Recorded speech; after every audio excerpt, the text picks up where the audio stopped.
She's a woman. If you had to guess, do you think being a woman is going to help her or hurt her? I don't know. I think her gender is a hindrance, but hopefully is not as much as Clinton's was the last time.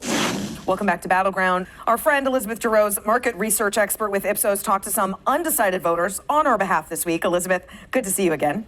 Great to see you too, Essie. Okay, tell us about your group this time. What were you looking to find? There's this thought, how much are undecided voters voting for personality versus policy, right? So this week I focused particularly on personality. What stood out to you most about the clip we just played at the top? I believe Harris, being a woman, is actually going to affect how many people will vote for her. When you do qualitative research like I do, and you can kind of really dig deep, you can get at these nuances. And it particularly links to foreign policy and how other leaders around the world, particularly in countries that don't value women as much, will see her. And that's really the concern that's underneath a lot of it. And I think that outweighs the excitement. Really interesting. Okay, I want to hear some more from your exclusive group of undecided swing state voters. Let's roll this next piece. Do you think her gender is going to help her or hurt her in this election?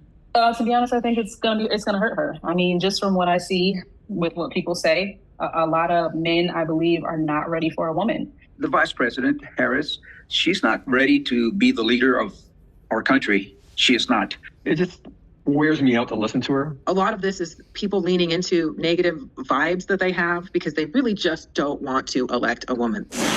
That's so interesting, Elizabeth, because you had two guys saying they weren't into her, but they didn't say that it's because she's a woman.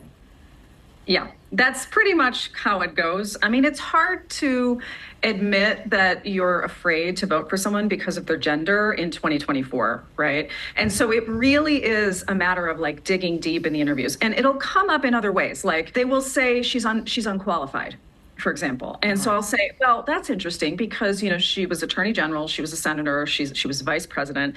And, you know, factually, if you think about it, that's more qualifications than Trump had when he won, or even Obama had when he of won. Course. Yeah. Or they'll say, you know, I don't know what she did as VP, but then I'll say, well, do we know what other VPs did? And they can't really, you know, answer that. And so what's underneath that is just a perception that she's not qualified based on some of these things that we carry, just, you know, being socialized. It's unconscious bias is what we call it. Right. Finally, I asked about this earlier in the week. Are the undecided voters you talk to, are they definitely voting and they just don't know for whom yet? Or are some just going to sit this out? I really grilled them on this, Essie. And I was like, okay, like, are you really going to vote? Are you registered? Do you know where to vote? And or do you just like doing focus groups?